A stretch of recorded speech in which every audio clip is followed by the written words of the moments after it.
of the things that you want to look for is what's the color of the scalp.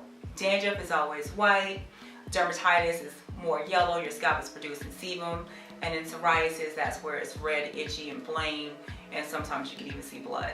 So let's talk about dandruff. A lot of time we confuse dandruff for dermatitis or psoriasis. If the flakes on the scalp is white, it's flaky, non-sticky, then more than likely it is dandruff. Sometimes when you are under a lot of stress, I've seen in cases where men and women start to produce a lot of dandruff on the scalp. So when you're looking at the scalp for dermatitis, you're going to see that the dandruff is yellow, is kind of sticky, the scalp is very itchy. There are certain spots where you'll see it, kind of like sometimes on the back of the neck, in between the sides of the ears. That's an indication that, okay, this person have dermatitis.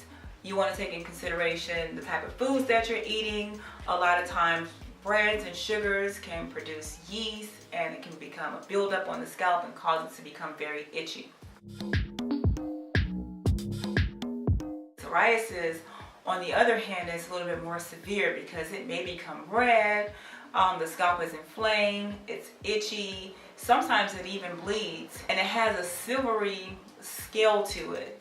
So instead of it being flaky and white or even yellow, it looks kind of silver with the scaling on it. That's an indication of psoriasis. You'll see it on some people, like on the elbows, on the knees. Sometimes it's seasonal.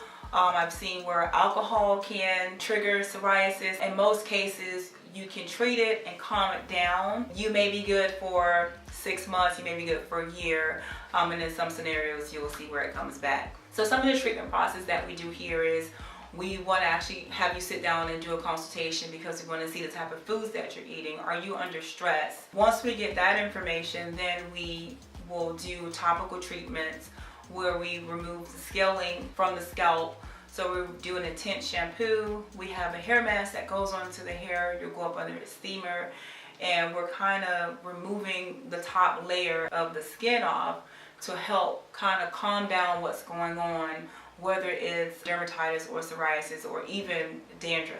And then from there, depending on what it is, then we use our meso line, which is really great for treating dermatitis and psoriasis. So it really helps to calm the scalp down. And then we put you under a red light, and the red light helps to push the product in and create circulation. I try not to use too much dry heat as far as putting it up under the dryer.